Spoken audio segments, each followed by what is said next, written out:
I can still remember the first day I ever went to Freddy Fazbear's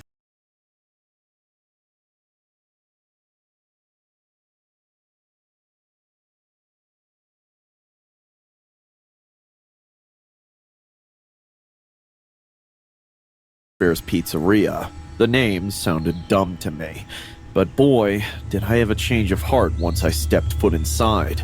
The air smelled like pizza, and the only sound I ever heard was playtime. That, and of course the music on the show stage. The second I laid eyes on Freddy and his friends, I was in love. I don't know what it was about them, but I found them to be so magical. My friends and parents disagreed.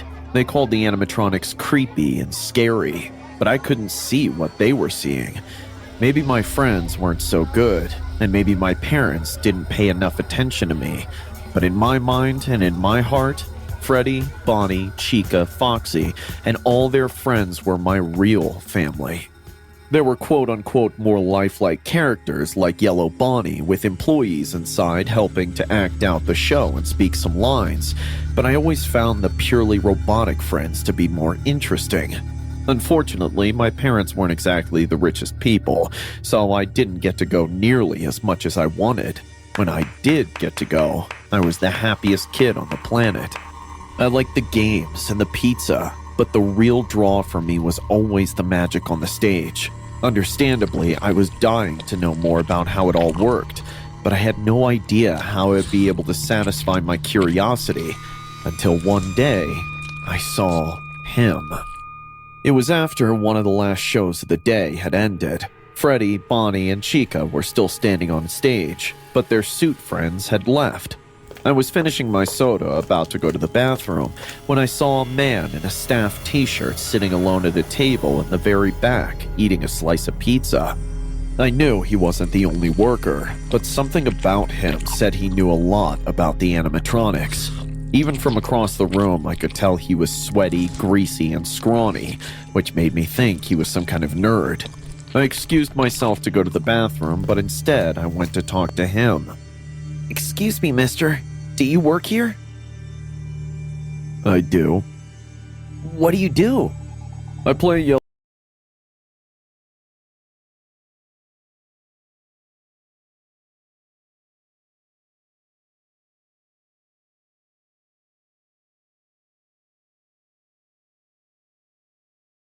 Bonnie. I'm just taking a break before the last show." "Really? Does that mean you know how Freddy and his friends work?"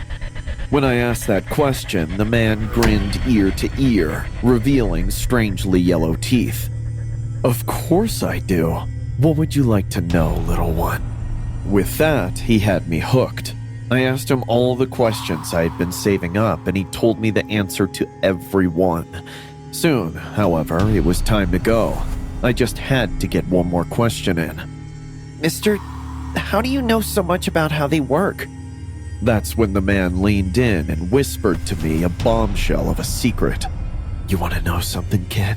I'm the owner of this place. And by the way, you can call me Will." "No way!"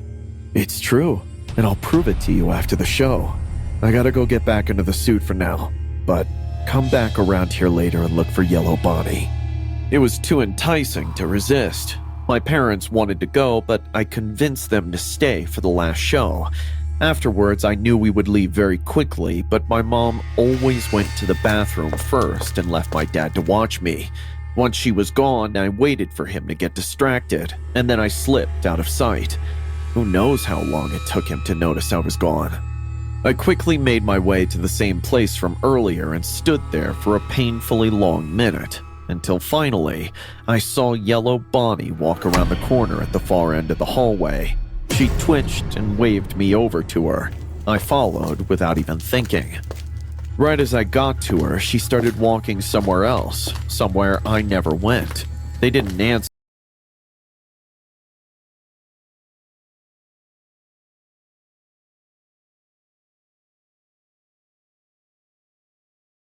when I asked where we were going. Eventually, we got to a door that said employees only. Yellow Bonnie opened the door and let me inside. As she turned on the light, my breath was taken away. Foxy was standing right in front of me. He wasn't on, though. Pirate Cove was closed for repair that day, and I was worried I wouldn't get to see Foxy at all. But suddenly, a miracle happened. Thank you so much for letting me see Foxy, Mr. Will. That's not all. I've been working on some issues with Foxy's circuits. Come closer and I'll open them up so you can get a better look at what makes the magic happen. A miracle turned into a dream come true. Mr. Will was able to take Foxy's chest and face off while wearing the yellow Bonnie suit, and then all the magical inner workings were revealed. Yet, all of a sudden, I had a sick, sinking feeling. The inner workings weren't magical. They were grotesque, like a mechanical jaw full of 1,000 steel teeth. When I took a step back in fear, Will reached out and grabbed my hand. I managed to slip away and run for the door, but before I could open it, both of my shoulders got clamped in the vice grip of Yellow Bonnie's hands. I had no hope of escaping her grasp then. I kicked and screamed, but no one came to help me, and I was powerless. Against my struggle, he stuffed me inside of Foxy, between all those horrible steel teeth, and then he closed me in by putting the pieces back on. I was trapped. Will looked me in the eyes with Yellow Bonnie's face. "Welcome to the family, Foxy. Try not to break down this time." He flipped a switch, and in an instant, I was toast. The pain was immense and all over my body, but it didn't last long. However, even after my heart stopped beating, I never left Foxy.